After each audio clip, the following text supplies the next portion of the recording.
तर तुम्ही पार्ट 1मध्ये बघितलंच आहे की आम्ही आजीचा वाढदिवस साजरा करायला गावी आलो आहोत. तर हे आहे आमचं गावचं घर. हे खूप जुन्या पद्धतीचं घर आहे. हा वाडा 1960 सालीचा आहे.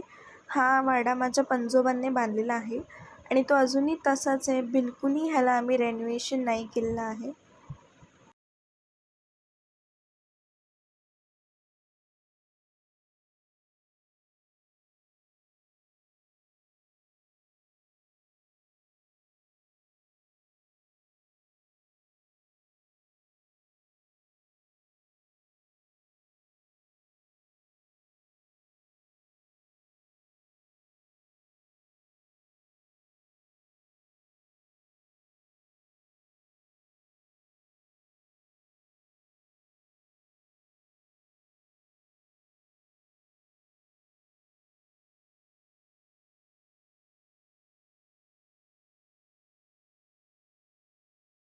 तर मी आणि माझ्या बहिणीने मिळून जे पण सामान अवेलेबल होतं त्यातून आम्ही थोडक्यात डेकोरेशन केलं आजीच्या वाढदिवसासाठी.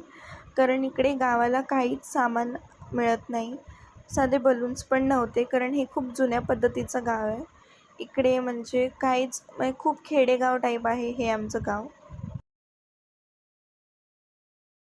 तर आजीसाठी कणकीच्या 50 पंत्या केल्या तिचं औक्षण करण्यासाठी.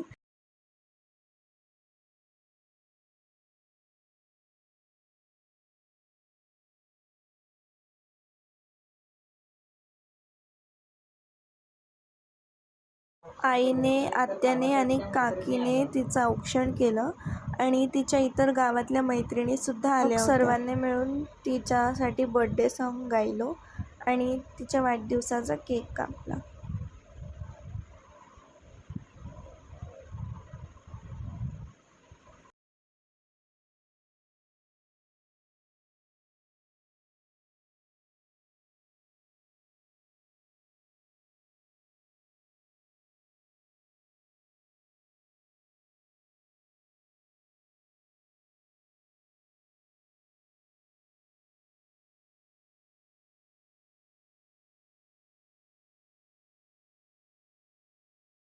घरी सेलिब्रेशन करून झाल्यानंतर आम्ही बाहेर जेवायला गेलो सगळी फॅमिली मिळून.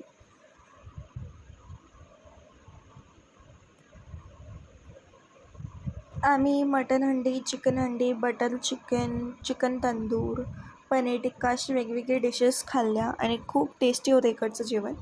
तर अशा प्रकारे आमच्या आजीचा आम्ही असेच ब्लॉग्स बघायचे.